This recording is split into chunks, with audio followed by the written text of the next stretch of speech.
ہے علم کا ستارہ حضرت عتیق احمد، گلشن کو جو نکھارا حضرت عتیق احمد۔ السلام علیکم ورحمۃ اللہ وبرکاتہ۔ بسم اللہ الرحمن الرحیم۔ الحمد للہ رب العالمین والصلاة والسلام علی اشرف الانبیاء والمرسلین۔ لا الہ الا اللہ الحلیم الکریم، سبحان اللہ رب العرش العظیم، الحمد للہ رب العالمین۔ قال اللہ تبارک و تعالی فی کلامہ المجید والفرقان الحمید، فاعوذ باللہ من الشیطان الرجیم، بسم اللہ الرحمن الرحیم۔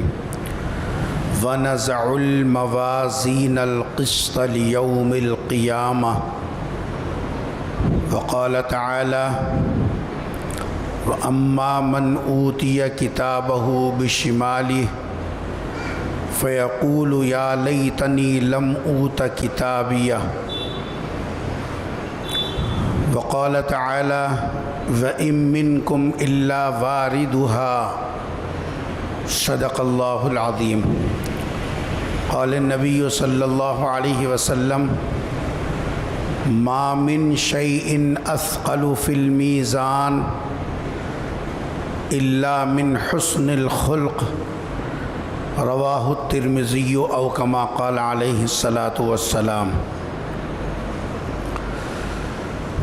عزیزان گرامی،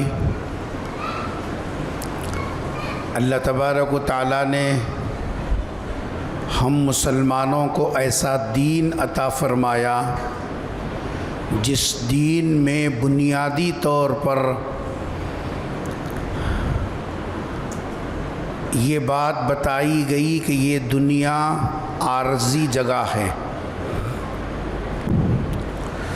یہاں کی نعمتیں، یہاں کی صحت، یہاں کی جائیداد، یہاں کا عیش و آرام، یہ سب عارضی ہے۔ اس کا آغاز ہوتا ہے ماں کے پیٹ سے پیدا ہونے کے بعد سے لے کر، اور اس کا اختتام ہوتا ہے جب اللہ تبارک و تعالیٰ موت کے مرحلے سے انسان کو گزارتے ہیں۔ اس کی ابتدا بھی ہے تو اس کی انتہا بھی ہے، اس کا آغاز ہے تو اس کا اختتام بھی ہے۔ لیکن ایک زندگی وہ ہے جو مرنے کے بعد سے جس کا آغاز ہوتا ہے، جس کی ابتدا موت کے بعد سے ہوتی ہے، لیکن اس کا اختتام نہیں ہے، یہ کبھی ختم ہونے والی زندگی نہیں ہے۔ جو موت کے بعد شروع ہوتی ہے تو وہ ہمیشہ ہمیش کی زندگی ہوتی ہے۔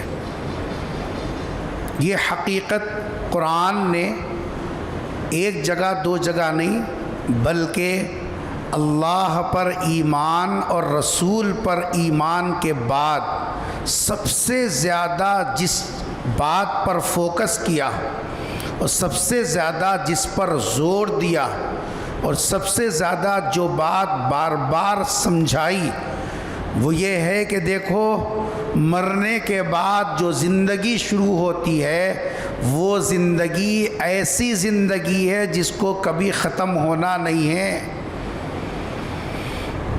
اسی لیے ایمان کے بنیادی جو اراکین ہیں، جس کے بغیر ایمان مکمل نہیں ہوتا، جس کے بغیر ایمان نہیں سمجھا جاتا، اس کے اندر یہ بات داخل ہے وَالْيَوْمِ الْآخِرِ، مرنے کے بعد ایک دن آنا طے ہے۔ جو زندگی یوم آخرت کہا جاتا ہے وہ زندگی شروع ہوتی ہے موت کے بعد سے لے کر۔ اب موت کے بعد جو زندگی شروع ہوگی اس کا کوئی جی صاحب جو ہے اختتام نہیں ہے، اس کی کوئی انتہا نہیں ہے، وہ کبھی ختم ہونے والی نہیں ہے۔ اب وہ زندگی شروع ہوگی تو وہ ابدالآباد تک چلے گی۔ اس حقیقت کو قرآن نے بار بار سمجھایا، اور قرآن کریم کے اندر متقیوں کی صفت اور جو ہے کامل ایمان والوں کی صفت، اطاعت و فرمانبرداری والی زندگی گزارنے والوں کی صفات کا جہاں ذکر کیا، وہاں یہ بات ارشاد فرمائی جو ہے ایمان بالآخرت ان کے ایمان کے حصہ ہے۔ اس لیے یہ حقیقت اگر ہماری زندگی سے اوجھل ہو جائے تو پھر ہماری زندگی زندگی نہیں ہے۔ ہماری زندگی جی صاحب جو ہے وہ انسانیت کے معیار پر ٹکی ہوئی ہے، اور پھر ایمانی زندگی کہلاتی ہے تو وہ اسی بنیاد پر کہلاتی ہے کہ ہم لوگ زندگی گزارتے ہیں تو اس یقین کے ساتھ کہ ہم جو کچھ اچھا برا کریں گے وہ سب کا سب ایک دن آئے گا، جہاں ہمارے اعمال کا نتیجہ اور جہاں ہمارے اعمال کا جی صاحب جو ہے بدلہ اللہ تبارک و تعالیٰ دینے والے ہیں۔ اس یقین کے ساتھ یہ زندگی گزارنے کا حکم دیا گیا۔ اس لیے ایمان والے کو چاہیے کہ اپنی زندگی کے گزارنے میں ہر وقت یہ بات جی صاحب ذہن میں رکھے کہ میں مرنے کے بعد کی زندگی کو سامنے رکھ کر یہ کام کر رہا ہوں۔ کسی بزرگ کے بارے میں آتا ہے کہ انہوں نے ایک آدمی کو نوکر رکھ لیا تھا اور اپنے کمرے کے اندر خبر کھدا کر رکھی تھی، اور اس سے کہا جب کبھی میں دنیا کے کاموں میں لگوں تو مجھے اس کمرے میں لے جانا اور میری قبر یاد دلانا، میری آخرت یاد دلانا۔ روز اس کا کام ہی یہ تھا کہ بھئی جب کاموں میں لگتے تو ان سے کہا جاتا کہ دن میں ایک مرتبہ ذرا اس کمرے کی سیر بھی کریں۔ اس کمرے کے اندر ہے کیا؟ خبر کھدی ہوئی ہے۔ اپنی آخرت کے سفر کا جس آپ تصور وہاں پہنچتے ہی آدمی کے سامنے آ جاتا۔ ایک مرتبہ اپنے بالوں میں جب سفیدی نظر آئی تو انہوں نے یاد دلانے والے نوکر سے کہا کہ اب تو چلا جا، تیری کوئی ضرورت نہیں ہے، کیونکہ میرے بالوں کے سفیدی خود مجھے قدم قدم پر لمحے لمحہ یاد دلائے گی کہ اب تیرے چل چلاؤ کے دن ہیں، تیرے دنیا سے جانے کے دن آ گئے ہیں، اب غفلت میں رہنے والا وقت جو تھا وہ ختم ہو گیا۔ آج ہماری جو مشینی زندگی چل رہی ہے، جوانوں کی دیکھیے جی صاحب، ادھیڑ عمر کے دیکھیے، جن کی عمریں گزر رہی ہیں بالکل اخیر مرحلے میں گزر رہے، ان کی زندگی دیکھیے، اور نو عمروں کی زندگی دیکھیے، مردوں کی زندگی دیکھیے، عورتوں کی زندگی دیکھیے، انتہائی غفلت والے زندگی کے ہمارے رات و دن گزر رہے ہیں۔ نہ کبھی دن میں ہم کو اپنی آخرت یاد آتی ہے، نہ اپنی جی صاحب رات میں کبھی ہماری آخرت یاد آتی ہے، بل غفلت غفلت غفلت، ایسا نشہ ہمارے اوپر چھایا ہوا ہے دنیا اور دنیا کے جی صاحب مصروفیات کا کہ 24 گھنٹے کیا مہینوں گزر جاتے ہیں، لیکن کبھی بھولے سے ہم کو ہماری موت اور موت کے بعد آنے والے مراحل کا کوئی تصور نہیں آتا۔ اسی مناسبت سے قرآن کریم کی مختلف جگہوں سے 3 آیتوں کے ٹکڑے پڑھے گئے، اور اسی مناسبت سے حضور اکرم صلی اللہ علیہ وسلم کا ترمذی شریف کے حوالے سے ایک قول نقل کیا گیا۔ ابو داؤد شریف کی روایت ہے کہ ایک مرتبہ حضور اکرم صلی اللہ علیہ وسلم کی گھر والی حضرت عائشہ صدیقہ رضی اللہ تعالی عنہا وہ رو رہی تھی۔ اب حضور اکرم صلی اللہ علیہ وسلم کی نظر پڑی کہ حضرت عائشہ رو رہی ہیں، تو حضور اکرم صلی اللہ علیہ وسلم نے پوچھا کہ ما یبکی کی، کیوں رونا آ رہا ہے، رونے کی وجہ کیا ہے؟ شوہر کی ذمہ داری ہے بیوی کا اچھا برا پوچھنا دیکھنا، کہاں تو بھی جا، کہاں تو بھی مر، کیا تو بھی کر، یہ مرد نہیں ہے۔ مرد وہ ہے جو اپنے ساتھ والی کا اچھا برے کا خیال کرے۔ اگر ہم نے بیوی کی خیر خیریت میں کوتاہی کی تو آخرت میں پوچھ ہوگی، کیونکہ ہم نے اس کو اپنے نکاح میں لیا اللہ کی نسبت اور اللہ کی امان کے ساتھ، اللہ کی امان کے ساتھ لیا۔ جیسے وہ ہمارا چڑچڑاپن برداشت کرتی ہے، تم ان کے چڑچڑے پن کو برداشت کرو۔ جیسے وہ ہمارے کڑوے کسیلے برداشت کرتی ہے، ویسے ان کی طرف سے آنے والے جی صاحب عدم تحمل کے جو احوال ہوتے ہیں ان کو برداشت کرنا، ان کے کھانے کا، ان کے کپڑے کا، ان کے رہن سہن کا جی صاحب یہ ہمارے اوپر جو فریضہ عائد ہے یہ سب تو ہے ہی، لیکن دل بستگی ان کی خیر خیریت پوچھنا مستقل شوہر کی ذمہ داری ہے۔ سرکار دو جہاں صلی اللہ علیہ وسلم روزانہ عصر سے لے کر مغرب تک کا وقت طے کر دیا تھا، وہ وقت کسی اور کام کے لیے نہیں۔ کام بہت ہیں، تقاضے بہت ہیں، باہر کی ذمہ داریاں بہت ہیں، لیکن یہ بھی ذمہ داری ہے جیسے باہر کی ذمہ داری ہے، یہ بھی تقاضا ہے جیسے دین کے اور تقاضے ہیں۔ ہم نے اس کو اپنی زندگی سے نکال دیا، ہفتوں گزرتے ہیں کبھی بیوی سے ہم نے خیریت نہیں پوچھی۔ غور کرو، کل کا پورا دن گیا، کبھی ہم نے گھر والی سے پوچھا تمہاری طبیعت کیسی ہے؟ 2 دن گزرے نہیں پوچھا، 1 ہفتہ گزر گیا نہیں پوچھا، کبھی بولتی نہیں، وہ اظہار بھی نہیں کرتی۔ کبھی ہم بولتے بھی ہیں تو کہتے ہیں نہیں میرے کو کیا ہو، میں تو اچھی ہوں۔ لیکن آپ اپنا فریضہ کتنا نبھایا؟ آپ نے اپنی گھر والی سے کتنا پوچھا؟ آپ نے اس کی خیریت دریافت کرنے کی کتنی کوشش کی؟ کوئی نہیں۔ ہاں اس کو استعمال ہر وقت ہر لمحہ اس کو استعمال کرتے ہیں، ہر گھڑی اس کو استعمال کرتے ہیں۔ یہ کپڑے نہیں ہیں، یہ کھانا نہیں ہے، وہ فلاں نہیں ہے، یہ صفائی نہیں ہے، وہ چیز نہیں ہے، قدم قدم پر اس کو استعمال کرتے ہیں، لیکن اس کی خیر خیریت پوچھنے کے لیے ہمارے منہ پر تالے لگ جاتے ہیں۔ گھر والی روتے رہے کوئی پرواہ کی بات نہیں، گھر والی غمگین رہے کوئی پرواہ کی بات نہیں، گھر والے جیسا فکر میں رہے کوئی پرواہ کی بات نہیں۔ تو حضور اکرم صلی اللہ علیہ وسلم کی نظر پڑی کہ حضرت عائشہ رو رہی ہیں۔ سرکار دو جہاں صلی اللہ علیہ وسلم نے حضرت عائشہ سے پوچھا ما یبکی کی، عائشہ کیوں رو رہی ہے، کیا بات ہے؟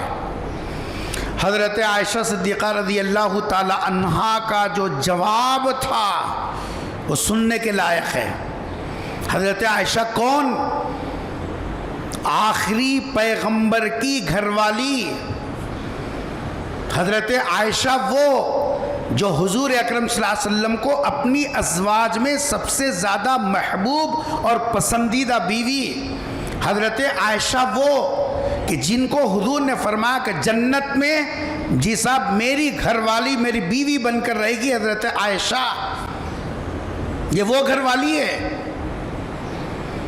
اور حضور نے اپنے دنیا سے جاتے وقت میں اپنی جی صاحب گھر والیوں سے کہا تھا کہ میں عائشہ کے پاس رکنا چاہتا ہوں۔ سب بیویوں نے اجازت دی، حضور حضرت عائشہ کو گھر کو ترجیح دیا، اور آپ کی آخری آرام گاہ آج بھی جس کو ہم گنبد خضرا جی صاحب سنہری جالی اور پتہ نہیں کیا کیا ناموں سے ہم یاد کرتے ہیں، یہ حضور اکرم صلی اللہ علیہ وسلم جہاں آرام کر رہے ہیں یہ حضرت عائشہ رضی اللہ تعالیٰ کا حجرہ ہے۔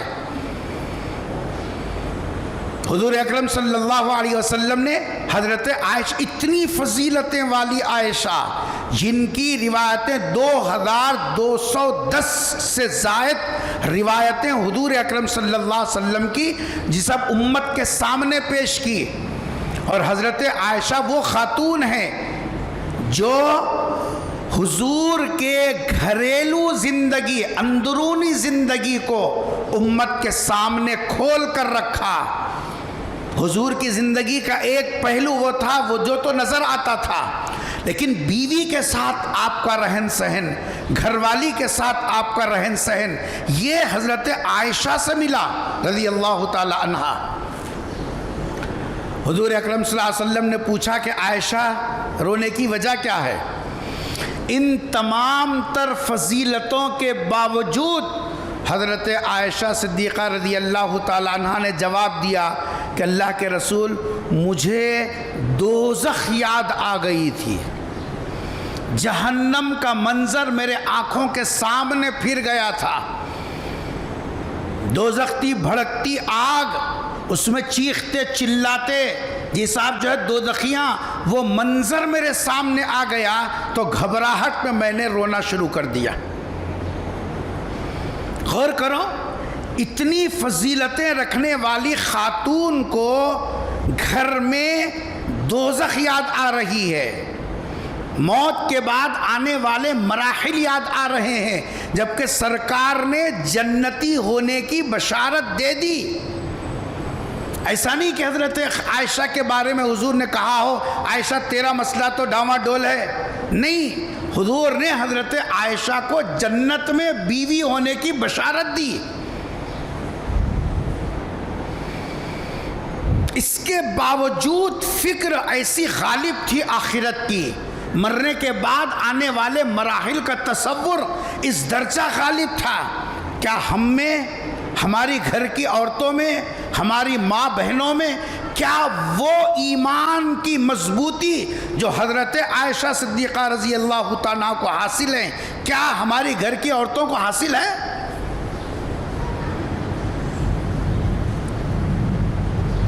جب نہیں ہے تو پھر ہم کو کتنا دوزخ کو یاد کرنا تھا، کتنا رونا تھا، کتنا بار بار اس کا خیال کرنا تھا۔ حضور اکرم صلی اللہ علیہ وسلم نے جب یہ جواب سنا کہ حضرت عائشہ کے رونے کی وجہ یہ ہے کہ ان کو دوزخ اور وہاں کی مصیبتیں اور وہاں کی تکلیفیں اور وہاں کی سزائیں یاد آ گئی، جس کی وجہ سے حضرت عائشہ رونے لگی۔ حضرت عائشہ صدیقہ رضی اللہ تعالی عنہا بات کو آگے بڑھاتے ہوئے حضور اکرم صلی اللہ علیہ وسلم سے پوچھا کہ اللہ کے رسول، حشر کے میدان میں کیا آپ اپنے گھر والوں کو بھی یاد رکھیں گے؟ ایک آدمی کو امید ہوتی ہے کہ بھائی اگر سرکار ہم کو یاد رکھیں گے تو آخرت کا مسئلہ ہمارے لیے آسان ہے، نبی کی سفارش ہوگی، سرکار کی شفاعت ملے گی، آپ کا پڑوس ملے گا، تو آخرت کا مسئلہ بڑی آسانی کے ساتھ حل ہو جائے گا۔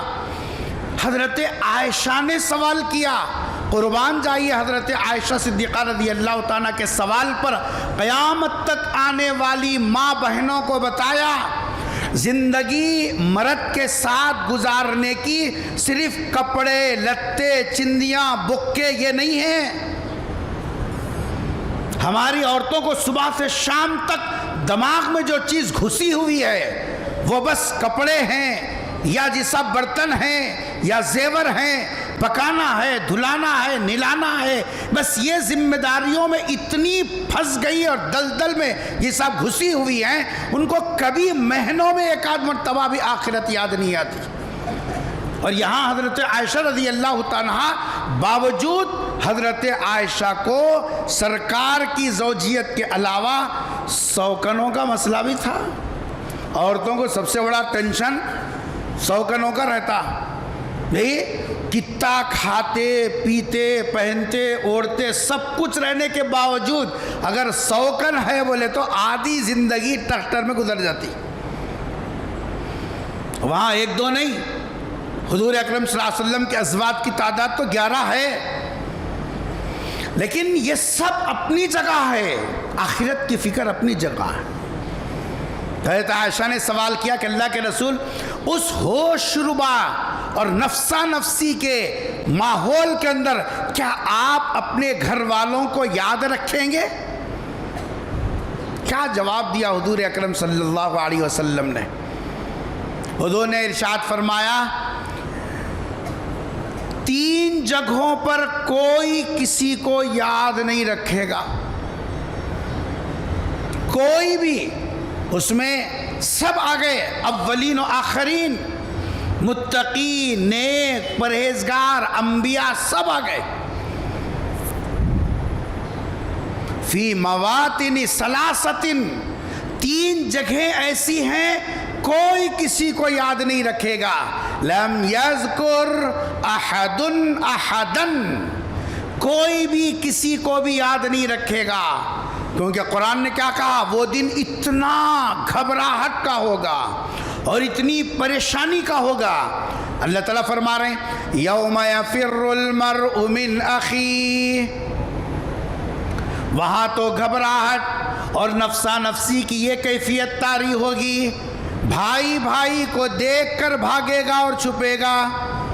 وَأُمِّهِ وَأَبِيهِ، جو بیٹا ماں کے بغیر نہیں سوتا، جو بیٹا ماں کے بغیر نہیں کھاتا، جو بیٹا ماں کے دیکھے بغیر رہ نہیں سکتا، وہ بیٹا بھی اپنی ماں کو دیکھ کر چھپے گا. جو اولاد اپنے باپ کو جی صاحب جان سے زیادہ چاہتی ہے، باپ سے اپنی ضروریات پوری کراتی ہے، اپنے باپ کو دیکھ کر وہ اولاد بھی چھپ جائے گی. وَصَاحِبَتِهِ وَبَنِيهِ، دنیا کے اندر نرم گرم کا ساتھی، رات اور دن میں ساتھ میں رہنے والا جوڑا بیوی کا اور شوہر کا جوڑا ہے. فرمایا کہ شوہر بیوی کو دیکھے گا چھپ جائے گا، بیوی شوہر کو دیکھے گی چھپ جائے گی، کہیں آج کسی چیز کا مطالبہ نہ کر دے.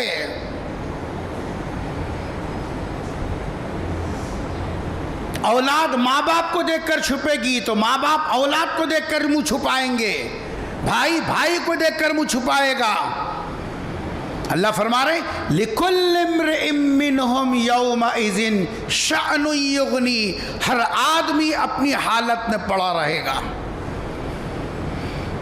اس لیے سرکار نے فرمایا کہ ایسے ہوش ربا دن کے اندر 3 جگہ تو ایسی ہیں إِلَّا فِي مَوَاطِنَ ثَلَاثَةٍ لا يذکر احد احدا، کوئی کسی کو یاد نہیں رکھے گا. غور کرو، ایسی صورت میں جب آخرت کا یہ مسئلہ، اتنی پریشانی کا مسئلہ، اسی لیے قرآن نے کیا کہا؟ قرآن نے یہ تصور دیا کہ مرنے کے بعد کی زندگی کے تصور کو سامنے رکھ کر زندگی گزارو.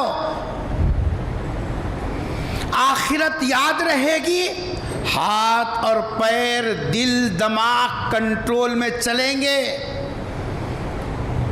آخرت کا تصور زندگی سے نکل گیا تو انسان انسانیت کے خول سے نکل کر حیوانیت کے درجے پر آ جائے گا.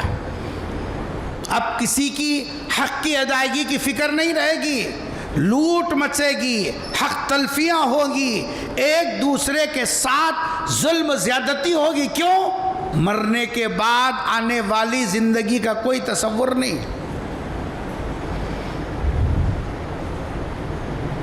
اگر مرنے کے بعد کی زندگی کا صحیح تصور انسان کو آ جائے، بستروں پر جو ہم میٹھی اور گہری نیند حاصل کرتے ہیں وہ میٹھی اور گہری نیند ختم ہو جائے. مکران کے شاہی حکومت کے ایک کارندے تھے جن کا نام تھا شیخ عبد الحمید. ان کے والد بادشاہ تھے بہاؤالدین، ان کے انتقال کے بعد یہ بادشاہ بنے شیخ عبد الحمید. ان کے سونے کا انداز بڑا نرالا تھا. ان کا بستر بچھانے الگ سے نوکر تھے اور بستر پر اس وقت تک نہیں سوتے تھے جب تک بستر پر پھول کو بچھایا نہ جاتا. یہ ان کے کر و فر کی علامت تھی.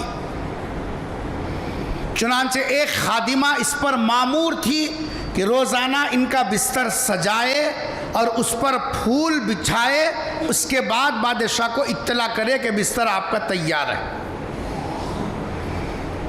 حسب عادت خادمہ نے بستر تیار کیا، پھول بچھائے. کام کرتے کرتے بسا اوقات آدمی کو جی صاحب یہ محسوس ہوتا ہے پتہ نہیں ایسے آرام دہ بستر پر سونے کے بعد آدمی کو نیند کیسے آتی ہوگی. بچھا کر اس نے دل میں یہ بات سوچی ایک مرتبہ لیٹ کے تو دیکھیں گے.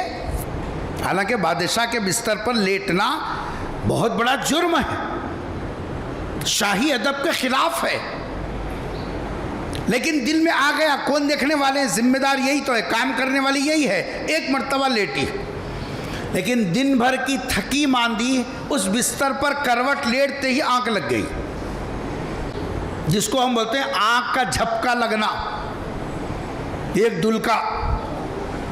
لیٹتے ہی جو ڈلکا لگا فوراً اٹھی, مگر تب تک دوسرے پہرے داروں کی نظر پڑ گئی تھی کہ شاہی بستر پر یہ خادمہ نے اتنی جرأت کی کہ یہ بچھا کر سو گئی. بادشاہ تک بات پہنچی. بادشاہ نے کہا کہ ہمارے بستر کی توہین ہوئی ہے, سزا ملنی چاہیے, 100 کوڑے اس کو مارے جائیں, 100 کوڑے اس کو لگائے جائیں. جمع کیا, سب لوگوں کے سامنے کوڑے مارنے لگے. جب بھی جسم پر کوڑا پڑتا خادمہ ہنستی, پھر کوڑا پڑتا پھر ہنستی, پھر کوڑا پڑتا پھر ہنستی. بادشاہ دیکھ رہا ہے بھئی ایک دو جیسا کوڑوں پر تو چمڑی ادھیڑی جاتی ہے اور کھال اکھڑ جاتی ہے اور آدمی چیخنے چلانے لگتا ہے, یہ کیا ماجرا ہے کہ یہ ہر کوڑے پر ہنستی ہے. مارنے والے کو اشارے سے روکا, کہا کہ اس کو بلا کے لاؤ. قریب بلا کر پوچھا یہ مار کے بعد ہنسنے کا کیا فلسفہ ہے؟ کیا جواب دیا صاحب؟ جواب یہ دیا, عالی جاں بخشی ہو, میں ہر کوڑے کے مار پر اس لیے ہنس رہی ہوں کہ ایک مرتبہ اس بستر پر غفلت سے نیند کا جھونکا آیا تو میرے جسم پر اتنے کوڑے برس رہے ہیں, پتہ نہیں روزانہ سونے والے کے جسم پر آخرت میں کتنے کوڑے برسیں گے. کایا پلٹ جملہ تھا. کیا جملہ تھا؟ کایا پلٹ جملہ تھا. خادمہ کے منہ سے جو بول نکلے وہ شیخ عبدالحمید کے زندگی کے رخ کو بدلنے کا کام کیا. اور اس نے کتنے سادے انداز میں کہا, جب اس بستر پر غفلت میں ایک ڈلکا لینے والی کے جسم پر 100 کوڑے برستے ہوں تو روز گھنٹوں سونے والے کے جسم پر آخرت میں کتنے کوڑے برسیں گے. ایسا جملہ تھا جو سیدھے شیخ عبدالحمید کے دل پہ لگا, اور اسی وقت میں پورا ٹھاٹ باٹ چھوڑ کر, ان کے نانا بہت بڑے اللہ والے تھے, ان کی خدمت میں پہنچ کر پھر اپنی اصلاح ایسے کرائی. 150 سال سے زیادہ زندگی گزاری اور بہترین محدث اور بہترین لوگوں کی اصلاح کرنے والے, اور اپنی زندگی کو ایسے پلٹا اور دنیا والوں کو بتایا آخرت کی فکر جب دل کے اندر آتی ہے انسان کی زندگی کے نمونے کچھ اور ہوتے ہیں. آج ہزاروں مرتبہ ہمارے کانوں سے موت اور موت کے بعد کی زندگی کے احوال ٹکرا رہے ہیں. نہ ہمارے کھانے میں فرق ہے, نہ ہمارے کمانے میں فرق ہے, نہ ہمارے خرچ کرنے کا جیسا طریقہ اور ڈھنگ بدلا, نہ ہمارا آنا صحیح, نہ ہمارا جانا صحیح, نہ ہماری راتیں صحیح, نہ ہمارے دن صحیح, نہ ہماری تجارت صحیح. آپ بتلائیے کہ آخرت کی فکر کب کریں گے؟ آخرت پر ایمان کا مطلب کچھ تو ہونا. ایک ایمان والے کی زندگی کے اندر اس کی کچھ تو پرچھائیاں ہو. حضور سے پوچھا اس ہوش ربا ماحول میں کیا آپ اپنے گھر والوں کو یاد رکھیں گے؟ کیا جواب دیا سرکار نے؟ سرکار نے ارشاد فرمایا الا فی مواطن ثلاثۃ. عائشہ اگرچہ کہ ہمارا آپ کا میاں بیوی کا رشتہ ہے, تمہارا اور ہمارا ایک نبی اور امت کا رشتہ ہے, یہ سب اس کے باوجود نبی فرما رہے ہیں 3 جگہ ایسی ہیں جہاں کوئی کسی کا خیال نہیں کرے گا. حضور اکرم صلی اللہ علیہ وسلم نے پہلی جگہ ارشاد فرمائی، ارشاد فرمایا پہلی وہ جگہ جہاں کوئی کسی کا خیال نہ کرے گا، عند المیزان، ترازو کے پاس جب نام اعمال تولے جا رہے ہو، انسان ایسی گھبراہٹ میں ہوگا۔ کب تک گھبراہٹ رہے گی؟ جب تک اس کو یہ پتہ نہ چلے کہ اس کے نیکیوں کا پلہ بھاری ہوا یا اس کا جیسا پلہ ترازو کا ہلکا ہو گیا، کیا ہوا؟ جب تک جیسا وہ پتہ نہیں چلتا، آدمی کی ہیبت، آدمی کی گھبراہٹ جیسا کوئی کسی کے طرف نہیں جائے گی۔ قرآن نے کیا کہا؟ وَنَذَعُ الْمَوَازِينَ الْقِسْطَ لیوم القیامہ، قیامت کے دن اللہ تبارک و تعالیٰ انصاف قائم کرنے کے لیے ترازو کو قائم کریں گے، تولا جائے گا۔ محدثین نے لکھا اعمال اعمال کے اندر ایک تو تعداد دیکھی جائے گی، جس کو ہم کثرت کہتے ہیں، زیادہ نیکیاں کہتے ہیں، تعداد دیکھی جائے گی۔ نام اعمال خود وہ رجسٹر، وہ کاپیاں جن پر کرامن کاتبین نے ہمارے اعمال لکھے ہیں، نیکیوں کے الگ، گناہوں کے الگ، اطاعت کے الگ، نافرمانی کے الگ، دو الگ رکھ کر تولا جائے گا۔ قرآن کیا کہتا ہے؟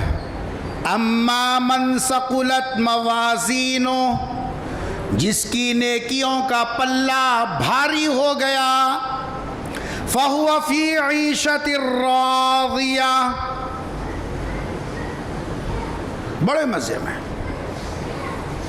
انتہائی مسرت میں۔ بلکہ قرآن نے ایک جگہ کہا کہ وہ اتنا خوش ہوگا کہ دوسروں کو بولتا پھرے گا کہ بھائی جو ہے نام اعمال میرے کیا ہو گئے، کہ جی صاحب جو ہے نیکیوں کا پلہ بھاری ہو گیا۔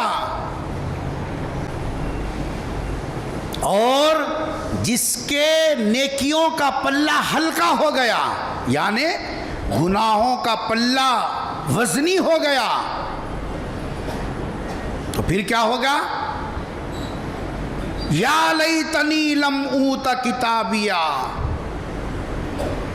واما من خفت موازینو، جس کی ترازو کا پلہ نیکیوں کا ہلکا ہو گیا، فَأُمُّهُ ہاویہ، اس کا انجام، اس کا ٹھکانہ دوزخ ہے۔ قرآن کیا کہہ رہا؟ اس کا انجام حاویہ ہے۔ وما ادراک ما ہی، پتہ بھی ہے حاویہ کیا ہے؟ نار حامیہ، بھڑکتی ہوئی آگ، نار اللہ الموقدہ، اللہ کی سلگائی ہوئی آگ، آگ کے گندک کے کپڑے اس کا لباس ہوگا۔ یہ انسان کو یہ صاحب جو ہے جب نیکیوں کا پلہ ہلکا ہو جاتا ہے، گناہوں کا پلہ بھاری ہو جاتا ہے، پھر اس کے ساتھ یہ سلوک کیا جائے گا۔ حضور اکرم صلی اللہ علیہ وسلم نے فرمایا کہ جی صاحب یہ ترازو کے تول میں نیکیوں کا پلہ بھاری ہے، عیش ہے، سکون ہے، نجات ہے، اور نیکیوں کا پلہ ہلکا ہو جائے، بھڑکتی ہوئی آگ ہے۔ انسان اتنی گھبراہٹ اور ایسی اضطرابی کیفیت میں رہے گا، آزو بازو کا بھی پتہ نہیں ہوگا کون کھڑا ہے کیا ہے، بس ایک ہی اس کے دماغ میں رہے گا، میرا پلہ ادھر جھکتا کہ ادھر جھکتا۔ ترازو، حضور نے ایک موقع پہ ارشاد فرمایا، ما من شیء اثقل، اچھا اعمال میں جو وزن آتا ہے وہ کس بنیاد پر آتا ہے؟ اعمال میں وزن آتا ہے اخلاص کی بنیاد پر تو ہے۔ جو آدمی جتنے اخلاص کے ساتھ اللہ کو حاضر و ناظر جان کر اس کی رضا کو پانے کے لیے آدمی عمل کرتا ہے، وہ عمل اگرچہ کہ چھوٹا ہو لیکن وزنی ہوگا، وزنی۔ لیکن حضور نے ارشاد فرمایا ما من شیء اثقل فی المیزان،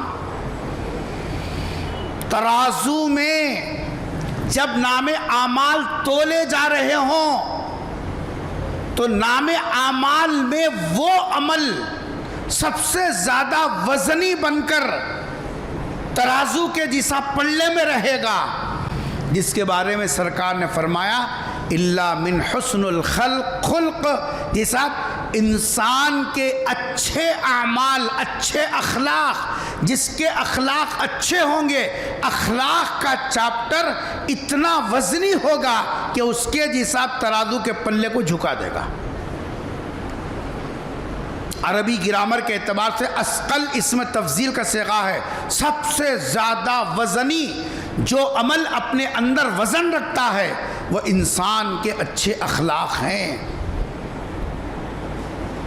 تو پہلی جگہ جہاں انسان کوئی کسی کا خیال نہیں کرے گا، حضور نے کیا فرمایا؟ عند المیزان، زندگی میں کام کرتے وقت میں آخرت کی اس ترازو کو سامنے رکھ کر کام کرنا۔ اگر ترازو سامنے ہوگی ریاکاری سے بچے گا، ترازو سامنے ہوگی سمعہ سے بچے گا، ترازو سامنے ہوگی دکھاوے سے بچے گا، ترازو سامنے ہوگی لوگوں کی تعریف سے بچے گا، ترازو سامنے ہوگی تو آدمی چھوٹے عمل کو بھی نیکی ہوگی تو بار بار کرے گا تاکہ اس کے نیکیوں کا پلہ بھاری ہو، اور اپنی زندگی میں کبھی حسن اخلاق کو چھوڑے گا نہیں۔ آج ہماری پہچان بد اخلاقی، برے اخلاق ہمارے پہچان بن گئے۔ ماں سے بات کرنے کا سلیقہ نہیں، باپ سے گفتگو کرنے کا جی صاحب اب کے اخلاق نہیں، بڑوں کے ساتھ گفتگو کرنے کا لہجہ درست نہیں۔ آخر ہمارے اخلاق کا مظاہرہ ہم کب کریں گے؟ پڑوسی سے بات کرے تو بھی جھڑکیوں سے، جی صاحب جو ہے ملنے جھلنے والوں سے بات کرے بھی تو کڑوے کسیلے، اور جنی ہوئی ماں جنا ہوا باپ اگر سامنے آ جائے تو ان کے ساتھ بھی ہمارا رویہ اور لہجہ کڑوا کسیلا ہے۔ پھر آخر آپ کے اخلاق کا مظاہرہ کب ہوگا؟ ہماری بد اخلاقی سے نہ ماں بچی، نہ باپ بچا، نہ بھائی بچے، نہ پڑوسی بچے، نہ اولاد بچی، کوئی نہیں بچا، تو آخر پھر ہمارے اخلاق کا مظاہرہ ہوگا کب؟ ہم سمجھ رہے ہیں کہ اچھے کپڑے پہن لینا ہماری پہچان ہے، نہ، ہماری پہچان نام اعمال کے اندر ہماری پہچان اب اچھے کپڑوں سے نہیں ہوگی، بلکہ اصل ہوگا اعمال کا وزنی ہونا۔ اخلاص ہے تو اعمال میں وزن ہے، جی صاحب اعمال میں کثرت ہے تو ترازو میں وزنی ہے، اور اخلاق کا ذخیرہ ہے تو پھر جی صاحب نام اعمال میں وزن ہے۔ تو حضور نے فرمایا پہلی جگہ جہاں کوئی کسی کو یاد نہیں رکھے گا عند المیزان، قرآن نے کہا وَنَزَعُ الْمَوَازِينَ الْقِسْطَ، اللہ تعالیٰ انصاف کے لیے ترازو کو قائم کریں گے۔ اور اعمال کیسے تولیں گے؟ جیسے آج ہم بخار کو تول رہے ہیں، اعمال کیسے تولیں گے؟ جیسے ہماری سانس کو جیسا آپ تولتے ہیں، کیسے تولیں گے؟ جیسے ہارٹ بیٹنگ تولتے ہیں، کیسے تولیں گے؟ جیسے خون کا جیسا وزن تولا جاتا ہے، ایسے ہر چیز کو تولا جائے گا۔ دوسری جگہ حضور اکرم صلی اللہ علیہ وسلم نے ارشاد فرمایا نام اعمال جب تلا لیا ایک درجے کا اطمینان ہو گیا کہ بھئی چلو پلہ ہمارا نیکیوں کا کیا ہو گیا؟ بھاری ہو گیا۔ لیکن یہ بھاری ہے تو اب دوسرا انتہائی سخت ترین مرحلہ اس سے بھی زیادہ، جو نام اعمال کے رجسٹر ہیں، ہمارے جو کھاتا ہے، یہ پورا کا پورا نام اعمال عند الکتاب، دوسرا مرحلہ ہے وہ نام اعمال تولے جانے کے بعد وہ ہمارے ہاتھوں میں پہنچا دیے جائیں گے، وہ ہمارے نام اعمال ہمارے ہاتھوں میں تھما دیے جائیں گے۔ اب یہ ایسی گھبراہٹ والی جگہ ہوگی کیونکہ نام اعمال اگر سیدھے ہاتھ میں ملے ہیں، فرشتوں نے ہماری کاپیاں، ہمارے رجسٹر اگر لا کر ہمارے داہنے ہاتھ میں سیدھے ہاتھ میں دیا، پھر تو نجات کا اعلان ہے۔ وَأَمَّا مَنْ أُوتِيَ كِتَابَهُ بِيَمِينِهِ، جس کے نام اعمال اس کے سیدھے ہاتھ میں دیے جائیں، فَهُوَ فِي عِيشَةٍ رَاضِيَةٍ، اس کی کامیابی طے ہے۔ اور کیسے ہوگا؟ جب نام اعمال سیدھے ہاتھ میں ملیں گے، وَيَنْقَلِبُ إِلَىٰ أَهْلِهِ مَسْرُورًا، ہاتھ میں نام اعمال ملتے ہی دوڑ لگائے گا، اپنے اہل محشر میں جو جان پہچان ہوں گے، اپنے جی صاحب جو ہے ملنے جھلنے والے رشتہ دار ہوں گے، ان کو بتانے کے لیے وَيَنْقَلِبُ إِلَىٰ أَهْلِهِ مَسْرُورًا۔ کیا قرآن ہے صاحب؟ انقلب کا مطلب پلٹنا، لے کے پلٹے گا اِلَىٰ أَهْلِهِ، اپنے گھر والوں کی طرف۔ کیسے؟ مسرورا، خوش خوش، چہرہ کھلا ہوا، دانتیں باہر نکلے ہوئے، انتہائی خوشی کے اظہار کے ساتھ لوگوں کو بتاتا پھرے گا۔ ہاتھ میں سیدھے ہاتھ میں ملنا یہ ہمارے کنٹرول میں نہیں ہے، یہ ہمارے اختیار میں نہیں ہے۔ یہاں کسی کا دباؤ نہیں چلے گا، یہاں کسی کا پریشر نہیں چلے گا، یہاں کسی کی سفارش نہیں چلے گی، یہاں کسی کے فون سے کام آگے نہیں بڑھے گا۔ دنیا میں تو ان کی نسبتوں سے ہماری فائل آگے بڑھا لیتے تھے، لیکن یہاں کیا کریں گے؟ یہاں کسی کی نہیں چلے گی۔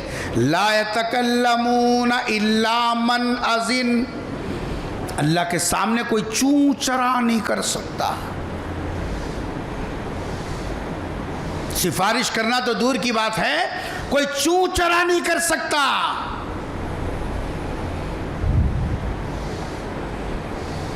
اور قرآن نے کیا کہا؟ وَأَمَّا مَنْ أُوتِيَ كِتَابَهُ بِشِمَالِهِ، اور قرآن نے ایک جگہ کہا مِنْ وَرَاءِ ظَهْرِ، نام اعمال کی کاپیاں اس کے پیچھے، پیٹھ کے پیچھے سے لا کر بائیں ہاتھ میں دیا جائے گا۔ اس کی ایک کیفیت کتابوں میں لکھا کہ پیٹ میں سے ہاتھ کو پیچھے سے کھینچیں گے، کھینچ کے دیں گے۔ نام اعمال سامنے سے دینے کے لائق نہیں ہے تو تیرے نام اعمال تو پیٹھ کے پیچھے، من وراء ظہری، ظہر بولتے ہیں یہ سب پیٹھ کو، پیٹھ پیچھے سے اس کے بائیں ہاتھ میں دیا جائے گا۔ جب نام اعمال بائیں ہاتھ میں دیا جائے گا، جو انسان کو افسردگی ہوگی، جو انسان ایک دم جی صاحب ٹھنڈا ہو جائے گا اور اس کی زبان سے نکلیں گے یا لیتنی لم اوت کتابیا، ہائے رے میری بدبختی، ہائے رے میری کمبختی، کیوں میرے ہاتھ میں دیا گیا، نہ دیا جاتا تو اچھا تھا۔ وَلَمْ أَدْرِ مَا حِسَابِيَا یا لیتہا کانت القاضیہ ما اغنا عنی مالیہ، رہ رہ کر احساس ہوگا ارے دنیا میں تو پیسہ تھا، آج میرا پیسان میرے کو یہ ہاتھ میں کا یہ ہاتھ میں دلا نہیں سکا، ما اغنا عنی مالیہ، حلق عنی سلطانیہ، میرا بڑا پن، میرا کر و فر، میری آؤ بھگت سب ختم ہو گئی۔ وہ اکڑ ہی میں تو آدمی اپنی آخرت کو بھول کر زندگی گزارا۔ آج غور کرو، صبح شام رات اور دن جوانی عمریں ایک ایک کر کے ہمارے جی صاحب قدم خبر کے قریب ہو رہے ہیں. کبھی غفلت میں بھی ہم کو موت کے بعد کی زندگی کے یہ احوال کبھی ہمارے ذہنوں سے ٹکراتے ہیں؟ کام نہیں ہے مول صاحبہ کو ایسی بولتے رہتے ہیں، بولنے دو. یہ ہمارا تصور ہے. ارے صرف استاد کو مول صاحب کو بھگتنا نہیں ہے، یہ ہر انسان کا پرسنل اس کے اوپر آنے والا یہ سب حصہ ہے. یہاں کوئی کسی کا بدل نہیں بنے گا. عالم ہے تو بھی کھڑے ہوگا، فاضل ہے تو بھی کھڑے ہوگا، حاجی ہے تو بھی کھڑے ہوگا، نمازی ہے تو بھی کھڑے ہوگا، روزہ دار ہے تو بھی کھڑا ہوگا، متی ہے تو بھی کھڑا ہوگا، فاسق ہے تو بھی کھڑا ہوگا. سب لائن میں لگے ہیں. حشر میں تو اولین و آخرین جمع کر دیے جائیں گے. قرآن نے کیا کہا؟ ایک اعلان ہوگا، سب الگ ہو جائیں گے. وَامْتَازُوا الْيَوْمَ أَيُّهَا الْمُجْرِمُونَ. اعلان ہوگا، اے مجرموں تم اس لائق نہیں ہو کہ میرے نیک اور فرمانبردار لوگوں کے ساتھ ٹھہر سکو، الگ ہو جاؤ.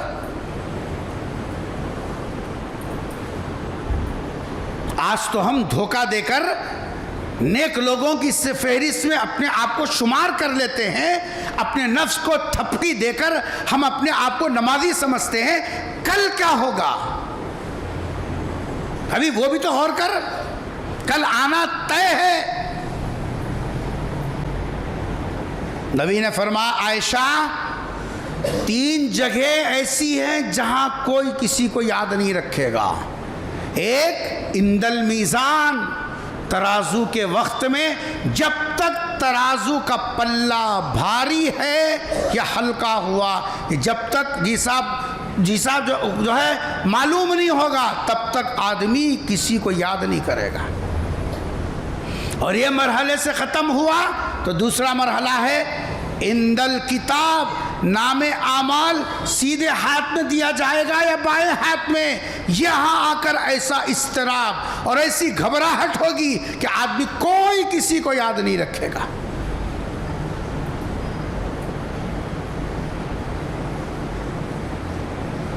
غور کرو، آخرت اتنی آسان جگہ نہیں ہے جہاں سے آدمی جیسا بغیر کسی اس کے نکل جائے اور پھسل جائے. تیسری جگہ جہاں حضور اکرم صلی اللہ علیہ وسلم نے ارشاد فرمایا جہاں کوئی کسی کو یاد نہیں رکھے گا، وہ ہے عند الصراط. پل صراط پر سے گزرنا. ترازو کے پاس سے نکلا، کتابوں کے دینے کی جگہ پر پہنچا، اور یہاں سے جب بچ کر نکلا تو تیسرا بڑا خطرناک موقع وہ ہوگا کہ یہاں جہنم کی پیٹھ پر پل جیسا قائم کیا جائے گا. صحابہ نے پوچھا اللہ کے رسول پل کی کیفیت کیا ہوگی؟ سرکار نے ارشاد فرمایا، مسلم شریف کی روایت ہے، اس میں چکناہٹ ہے، پھسلنا. آدمی پیر رکھے گا سر پھسلے گا، پیر ٹکے گا نہیں. پھسلان ہے اس کے اندر. جگہ جگہ کوڑے لگے ہوئے ہیں. یہ کوڑے گنہگاروں کے پیروں کو پکڑ لیں گے. سرکار نے فرمایا کچھ لوگ ہوں گے جیسے کرنٹ جتنی تیزی کے ساتھ پاس ہوتا ہے ویسے پل صراط کے اوپر سے پار ہوں گے، یوں پلک جھپکنے میں نکل جائیں گے. کچھ لوگ پرندوں کی رفتار سے جائیں گے، کچھ لوگ گھسٹ گھسٹ کر جائیں گے، اور کچھ لوگ وہ ہوں گے جو کٹ کٹ کر دوزخ میں گریں گے. گزرنا طے ہے. قرآن کی آیت سنو، قرآن کیا کہتا ہے؟ وَإِن مِّنكُمْ إِلَّا وَارِدُهَا. تم میں کا ہر ایک اس کے اوپر سے گزرے گا. میں عالم ہوں، میں محدث ہوں، میں فلاں ہوں، تم کچھ بھی ہو، گزرنا طے ہے. شارٹ کٹ رستے نہیں ہیں یہاں. یہ رستہ طے ہے، ہر ایک کو اس سے جی صاحب جو گزرنا ہے. کہاں بچے گا؟ حدیث میں حضور اکرم صلی اللہ علیہ وسلم نے فرمایا پل صراط ایسی جگہ ہے وہاں بچ کے بھی آیا تو پل صراط پر آنے کے بعد اس کے اعمال نامے کی وجہ سے اس کے جی صاحب جب پل صراط کے کڑے اس کے پیروں کو پکڑ لیں گے.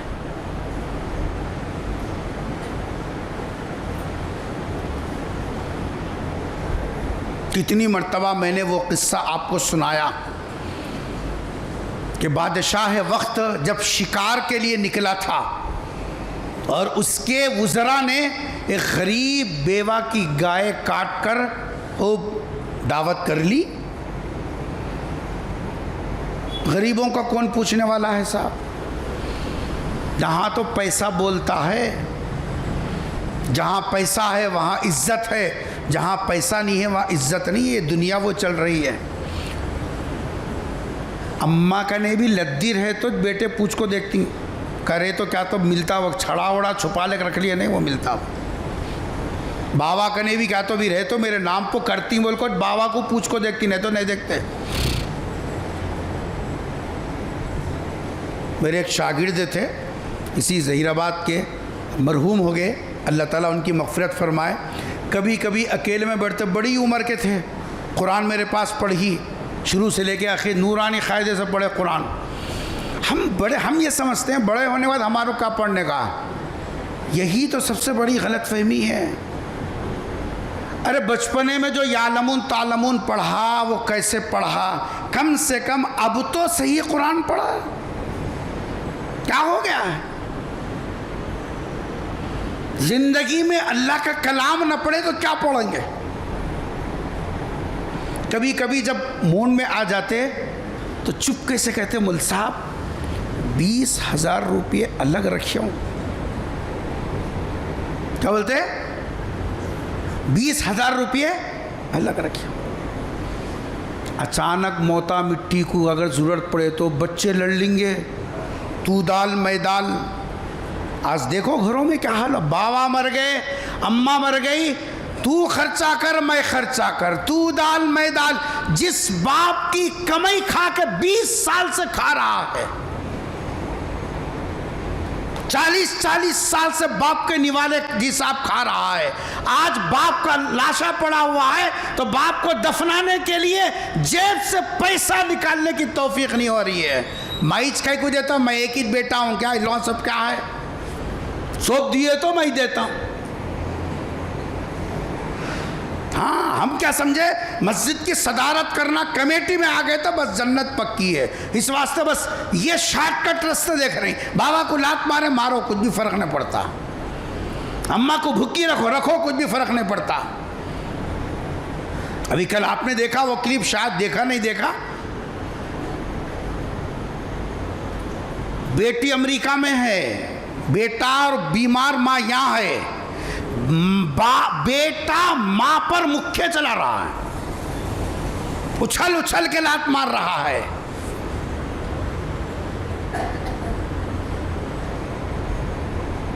ماں بوجھ بنی ہوئی ہے، بوجھ. زندگی میں بوجھ بنی ہوئی ہے ماں. اور بیٹی وہاں بیٹھ کر، چونکہ گھر میں کیمرے ہیں، وہاں بیٹھ کر دیکھ کر وہاں سے پولیس کو انفارم کیا، وہاں سے کیس بک کرا، تب جا کر کھلا راز کہ جی صاحب بیٹا ماں کے ساتھ کیا سلوک کر رہا ہے. باہر استری کے کپڑے ہیں، جی صاحب جو ہے بہترین گاڑی ہے اور ٹائی ہے، اور جی صاحب جو ہے ٹائٹن کے گھڑیاں ہیں، شو ہے، آنا ہے جانا ہے، دوست ہیں، پارٹیاں ہیں، سب ہیں. گھر کے اندر کیا ہے؟ تمہارے یہ ڈرامے بازیاں اللہ تبارک و تعالیٰ کے پاس نہیں، یہاں پل صراط پر چلتے ہی پتہ چلے گا. میرے والد مرحوم فرما کرتے تھے ارے پل صراط اسکینر ہے، اسکینر. ایئرپورٹ پر جیسا تم داخل ہو کر آتے جاتے وقت میں تمہارا سامان جیسا ایک اسکینر کے بیلٹ پہ ڈال دیا جاتا ہے، وہ ادھر سے ادھر پار ہونے کے بعد لینا، اس کے اندر کون سی چیز ہے وہ فوراً پتہ چل جائے گا۔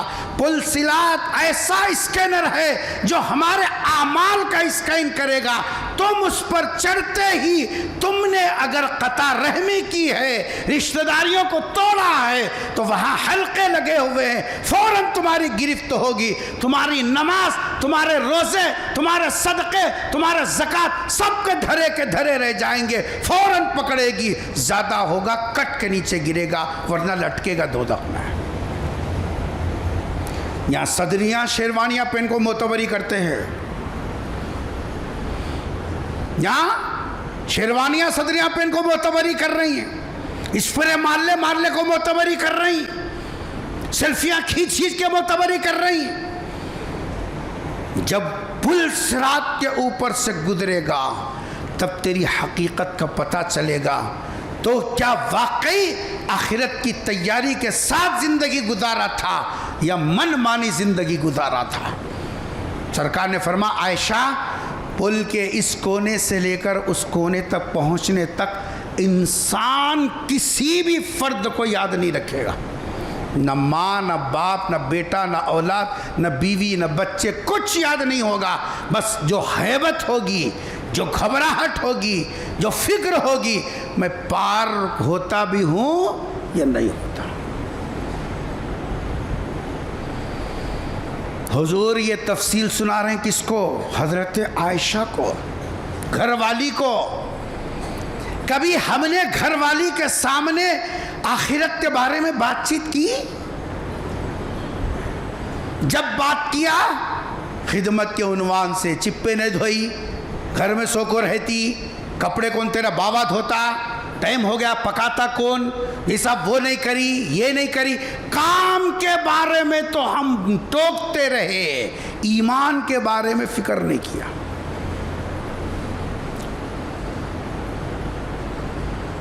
ہمارے یہ ڈرامے بازیاں جو باہر ہم کر رہے ہیں، یہ ہم اپنے آپ کو دھوکہ دے رہے ہیں۔ اللہ کی ذات علیم بذات الصدور ہے، ہماری ہر حرکت سے واقف ہے، ہمارا ہر عمل اللہ کے ہاں نوٹ ہے۔ جب نام اعمال دیکھے گا تو زبان سے نکلے گا ما لہذا الکتاب لا یغادر صغیرۃ ولا کبیرہ، ارے یہ کیسا رجسٹر ہے، میری چھوٹی سی چھوٹی چیز بھی اس کے اندر لکھی ہوئی ہے۔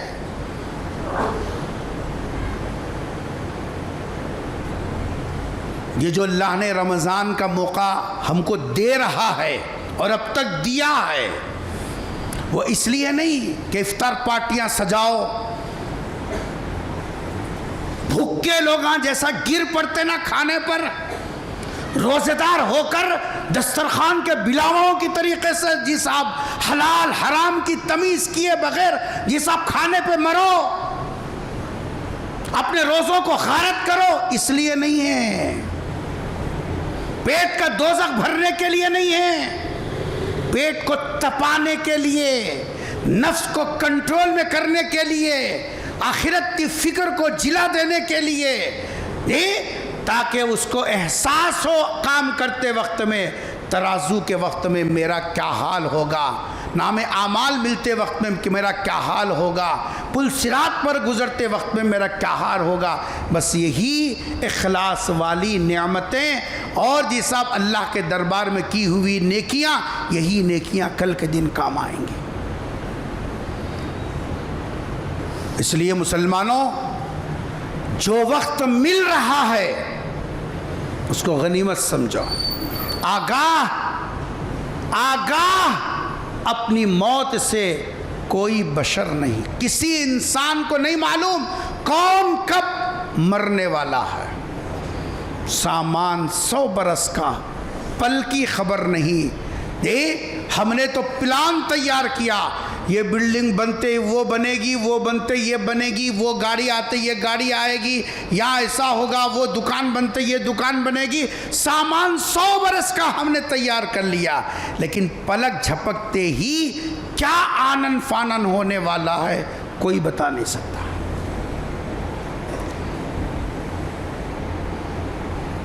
ہر آنے والا دن یہ کہہ کر آ رہا ہے کہ تیرے پاس بطور امانت آ رہا ہوں، ہر جانے والا دن یہ کہہ کر جا رہا ہے میں تو چلا پھر لوٹ کر آنے والا نہیں۔